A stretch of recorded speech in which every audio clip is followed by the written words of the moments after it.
Today, what you will hear may be things that no one has ever expressed to you this openly.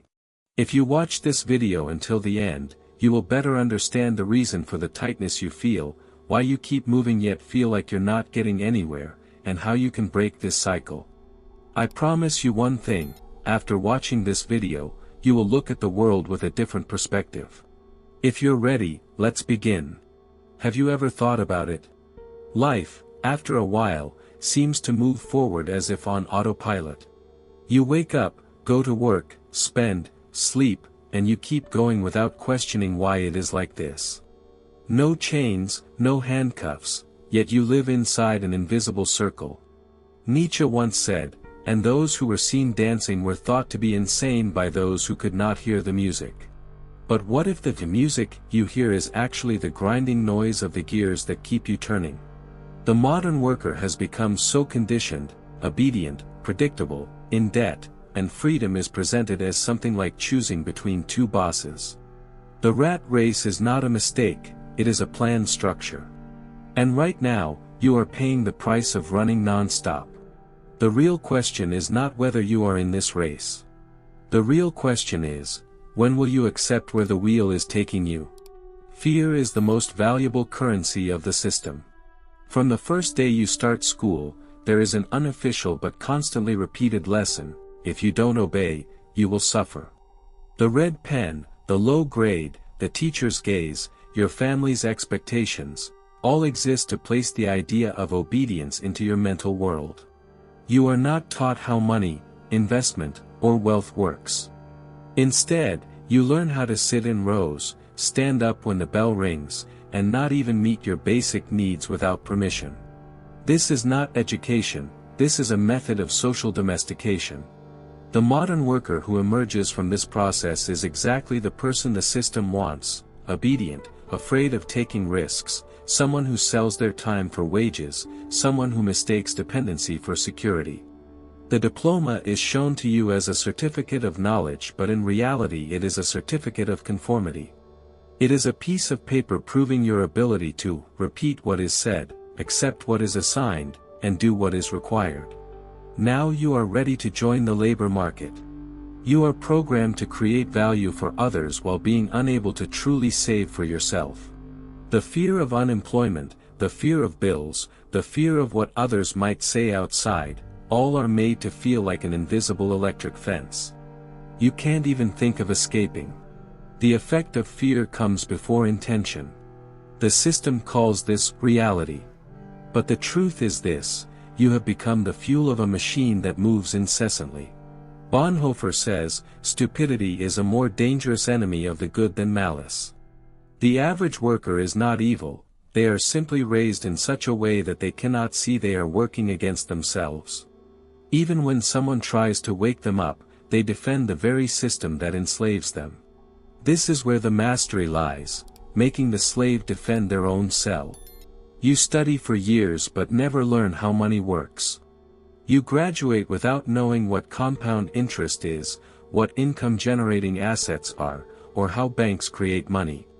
Because a financially informed worker is seen as a threat to the system. They question whether the games are fair. They understand why they can work for years and still only pay bills. The education system was designed during the Industrial Revolution to produce obedient workers. It provides training so that you do not question authority, you complete assigned tasks, and you do not disrupt the order. What is the difference between working for money and making money work for you? Such questions never even cross your mind. Because the answer to this question contains the biggest secret that separates those who build wealth from those who work their entire lives. And the system aims to keep you in the second group. When school ends, a trap is already set. Your money is limited, your knowledge is non-existent, and you are perfectly ready to make the worst financial decisions. Credit cards, car loans, debt. You start making money but your money never works for you.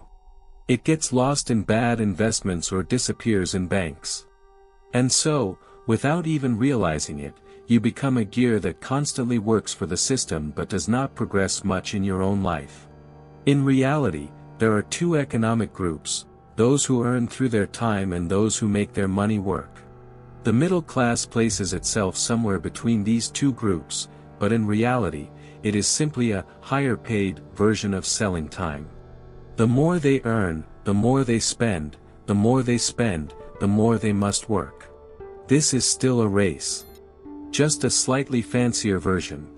The rich play a completely different game. In the story you are told, wealth is the result of hard work. But in reality, most of them do not work harder. The difference is that they understand the game. The game you play is limited to 24 hours a day, but theirs is unlimited because they sell systems, not time. Money works for them even while they sleep. And this system is designed to make the rich even richer: easy credit, low taxes, high gain opportunities. For others, there are expensive loans, low income, and high risk. The game is not just different, it is deliberately unfair. Orwell says, during times of universal deceit, telling the truth becomes a revolutionary act.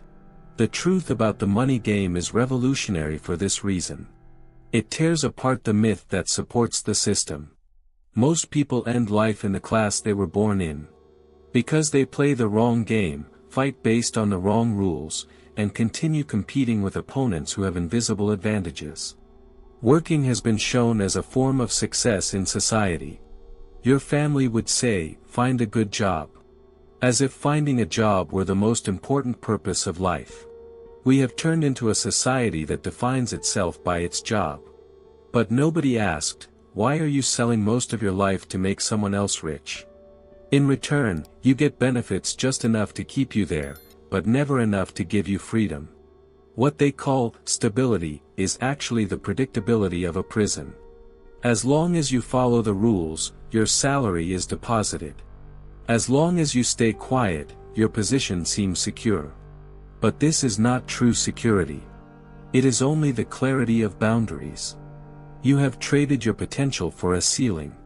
The most tragic part is this: you have learned to defend it proudly. Nietzsche says, he who has a why to live can bear almost any how. But what if your why was determined by someone else? You work to fulfill other people's goals.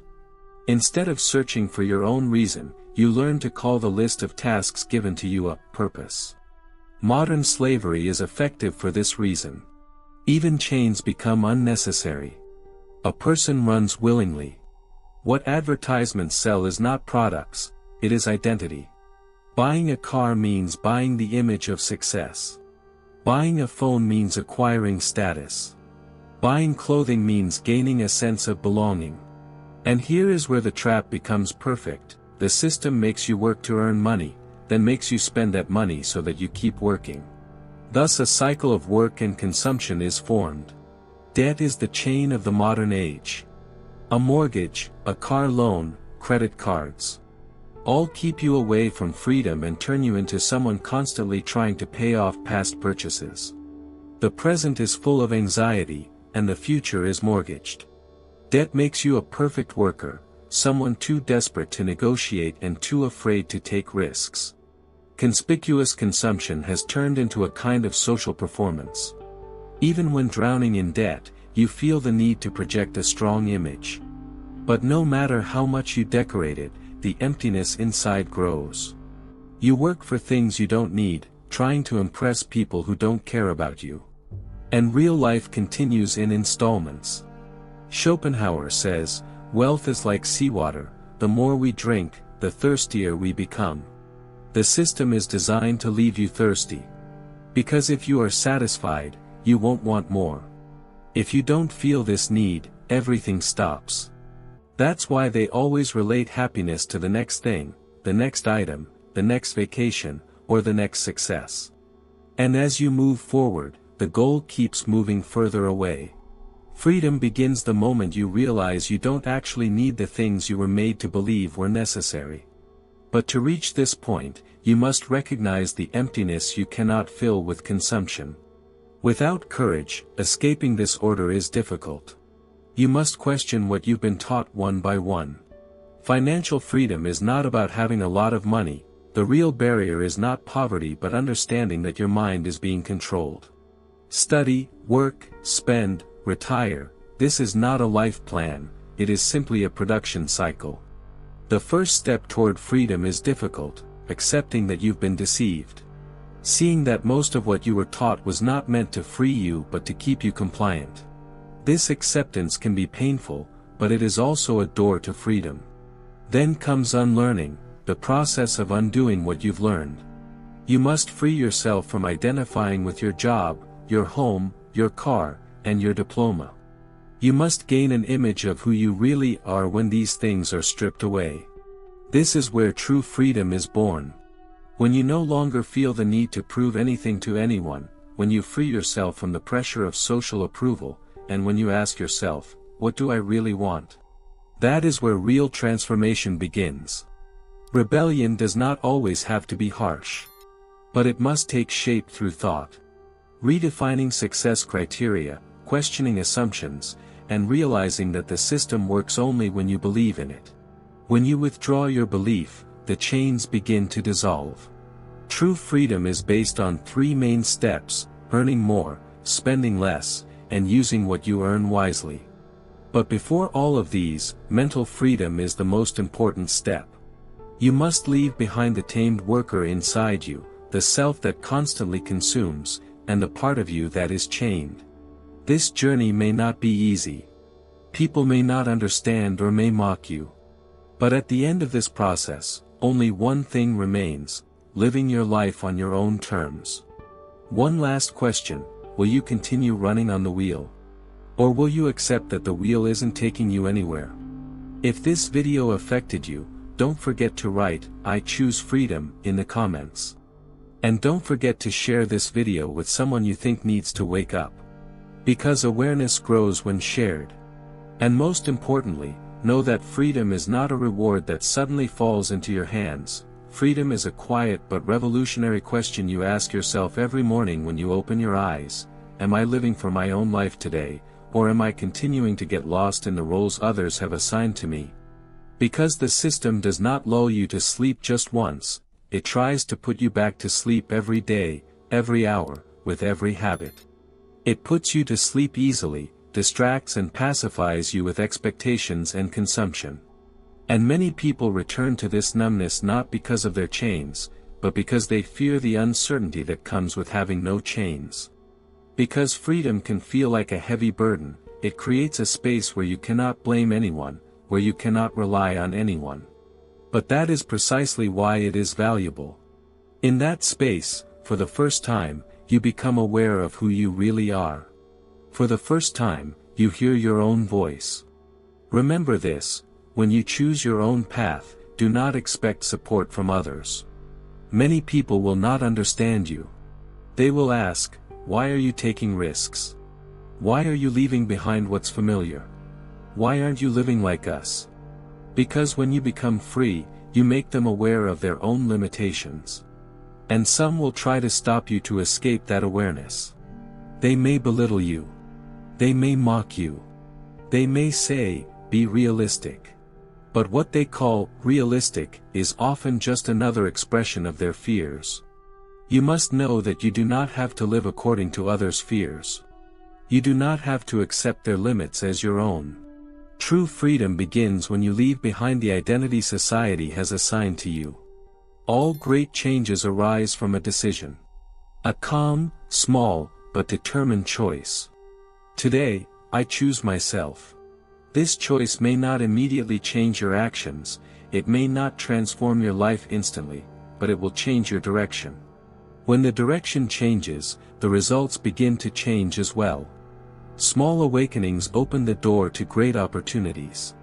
Each time you tell yourself, I deserve more, you get one step closer to the truth the system tries to hide from you. You are here not merely to survive, you are here to exist, create, transform, and write your own story. You are not here to fulfill the tasks imposed on you, you are here to find your own path. You are not here to serve others' dreams, you are here to realize your own. This stage is challenging, but beautiful. It contains uncertainty, but it liberates. It contains risk, but it is real. Because what you gain on this path is not money, it's an identity. Not an ordinary life, but a life you choose. Not a person defined by others, but a person who defines themselves. And no one can take that away from you. Because freedom is far more valuable than the golden cage presented as security. The peace provided by a life free of chains cannot be compared to any salary, any position, or any social approval. Think about it. What do you really want to see when you look back one day? Only the years you worked? The bills you paid? A life spent worrying about what others think?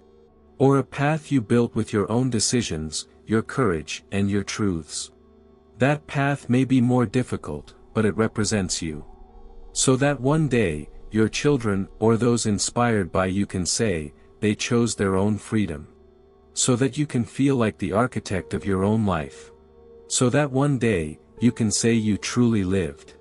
And remember, a revolution does not always happen in the streets.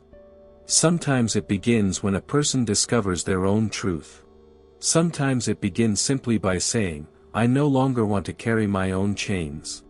If these words resonate within you, if even the smallest change occurs in your life after this video, then it is a beginning.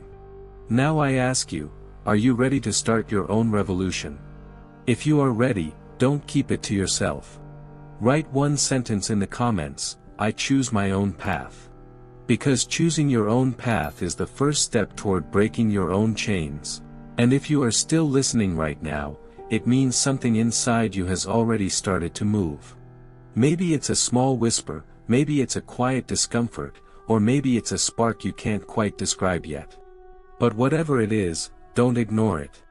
That feeling is the part of you that survived everything you've been through, everything that was meant to break you, silence you, or shape you into someone you're not. That voice is the real you, slowly waking up. You see, people think change happens suddenly, like a big explosion. But real change is gentle. It starts with a question that refuses to leave you alone. It starts when you begin noticing the things you used to look past. It starts when you realize you've been living on a path that isn't yours. And once that realization enters your mind, it never leaves again. You can try to ignore it, you can deny it, you can push it away, but deep down, you know the truth. You were made for something more. Maybe you don't know your destination yet. Maybe you're scared of taking that first step. That's okay. No one starts with clarity, they start with courage. You don't need a perfect plan. You don't need to know the whole road. You only need enough strength to take one honest step forward. Just one. Because life does not change when you suddenly transform, it changes the moment you decide you will no longer remain the same. And let me tell you something important, you don't need permission.